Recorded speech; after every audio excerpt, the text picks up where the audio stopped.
कहते हैं इस जंगल में जो जाता है वो कभी पूरा नहीं लौटता। लेकिन अनन्या को किसी ने नहीं रोका, और शायद किसी को रोकना भी नहीं चाहिए था। जैसे जैसे वो अंदर बढ़ती गई, पेड़ों की छाया और गहरी होती गई। हवा थम गई, जैसे जंगल खुद सांस रोककर देख रहा हो।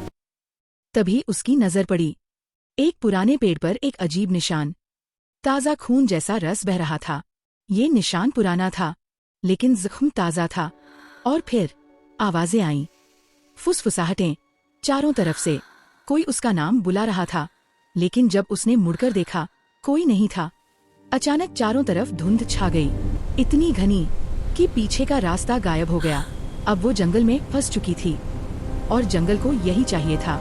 धुंध के बीच एक परछाई, इंसान जैसी लेकिन इंसान नहीं, लंबी, काली, बिल्कुल स्थिर। और जब अनन्या ने पलक झपकी, वो परछाई करीब आ चुकी थी। वो भागी पूरी ताकत से। टहनियां उसके चेहरे पर लग रही थी, सांसें टूट रही थी।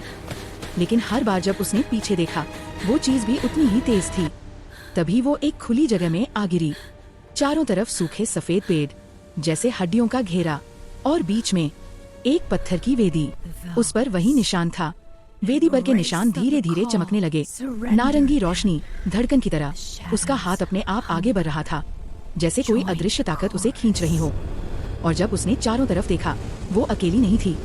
हर पेड़ के पीछे से एक काली परछाई निकल रही थी, सब एक जैसी, सब उसे घूर रही थी। अब कोई रास्ता नहीं बचा था। एक परछाई उसके बिल्कुल सामने आ खड़ी हुई।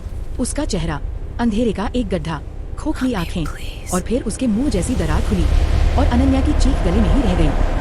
और फिर सब कुछ काला हो गया। जब अनन्या की आंखें खुली, सुबह हो चुकी थी।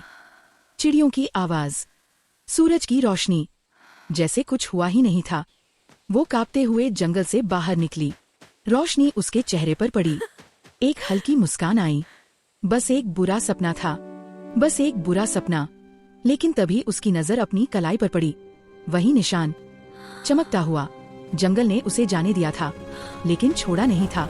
कुछ अंधेरे आपके पीछे पीछे घर आ जाते हैं,